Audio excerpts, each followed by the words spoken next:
السلام علیکم، welcome to my channel. آج میں آپ لوگوں کو حسد، کالا جادو اور ٹوٹا ہوا غرور کی کہانی سنانے جا رہی ہوں۔ یہ کہانی ہے امرین کی۔ امرین ایک طلاق یافتہ عورت تھی۔ طلاق کو 3 سال ہو چکے تھے، مگر اس کے دل میں زخم اب بھی تازہ تھے۔ وہ ایک پرانے محلے میں کرائے کے گھر پہ رہتی تھی۔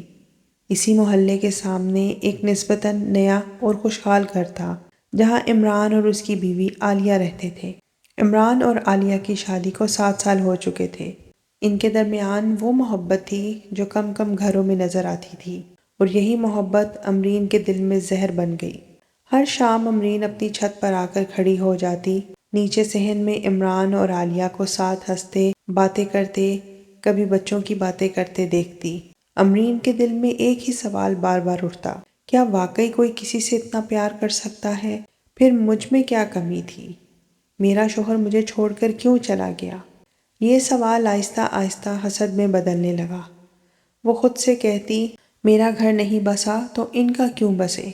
شروع میں وہ بس دیکھتی تھی، پھر باتیں بنانا شروع کیں۔ محلے کی عورتوں سے کہتی، باہر سے خوش لگتے ہیں، اندر سے کیا پتہ کیا حال ہو۔ لیکن جب یہ سب بھی اس کے دل کی آگ نہ بجھا سکا، تو اس نے وہ راستہ چنا جس سے اللہ سب سے زیادہ ناراض ہوتا ہے۔ محلے سے باہر ایک پرانا علاقہ تھا، جہاں ایک عورت رہتی تھی جس کا نام تھا نذیرہ بی بی۔ نذیرہ بی بی کو لوگ جاننے والے کہتے تھے، وہ تعویذ، بندش، ناموں کے نقش اور دل موڑ دینے کے عمل کیا کرتی تھی۔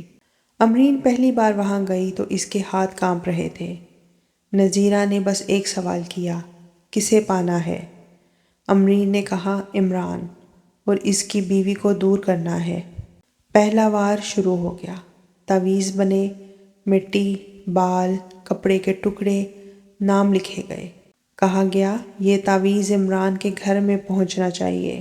امرین نے موقع ڈھونڈا اور عالیہ سے دوستی بڑھا لی، اور تعویذ کبھی بچوں کے کپڑوں میں، کبھی دروازے کے پاس، کبھی تکیے کے اندر رکھ دیے، اور آہستہ آہستہ عمران سے باتیں کرنا شروع کر دیں۔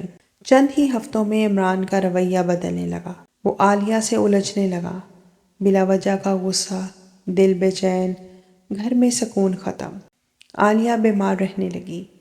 ڈاکٹر دوائیاں دیتے، مگر کچھ فائدہ نہ ہوتا۔ عمران کہتا، مجھے یہاں دم گھٹتا محسوس ہوتا ہے۔ امرین یہ سب دیکھ کر چھت پر کھڑی ہو کر مسکراتی۔ اس کے دل میں ایک ہی خیال تھا، اب وہ میرا ہوگا۔ کچھ ہی مہینوں میں عمران اور عالیہ کے درمیان طلاق ہو گئی۔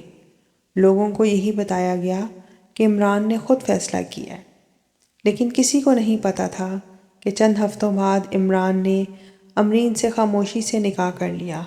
امرین کو لگا، میں جیت گئی ہوں، اب میرا گھر بس گیا ہے۔ لیکن شادی کے بعد عمران وہ نہیں رہا جو اس نے چاہا تھا۔ وہ خاموش رہنے لگا، راتوں کو چونک کر اٹھتا، اکثر کہتا، مجھے کوئی آوازیں آتی ہیں۔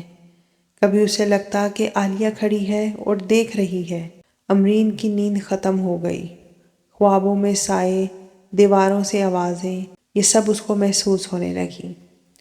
امرین نذیرہ بی بی کے پاس گئی اور ان کو سب بتایا۔ نذیرہ بی بی نے کہا، یہ عمل واپس پلٹ رہا ہے، جو کیا ہے وہ اب تمہیں جھیلنا ہوگا۔ ایک رات عمران نے چیخ کر کہا، مجھے سب یاد آ رہا ہے، میں نے کیا کیا، میں نے اپنا گھر توڑ دیا۔ امرین ٹوٹ گئی۔ اس نے روتے ہوئے سب کچھ سچ بتا دیا، تعویذ، جادو، حسد، سب۔ عمران کو یقین نہیں آ رہا تھا کہ اس نے یہ کیا کر دیا اور کس عورت کے جال میں وہ پھنس گیا۔ عمران اسی رات اسے چھوڑ کر چلا گیا۔ آج امرین اکیلی ہے، وہی چھت، وہی تنہائی۔ اب وہ دوسروں کے گھر نہیں دیکھتی، بلکہ اپنے کیے پر روتی ہے اور خدا سے معافی مانگتی ہے۔ جس حسد میں آ کر اس نے کسی کا گھر توڑا تھا، وہ آج اسی کے گلے پڑ گیا۔ جو حسد میں کسی کا گھر توڑتا ہے، اللہ اس کا غرور ضرور توڑتا ہے۔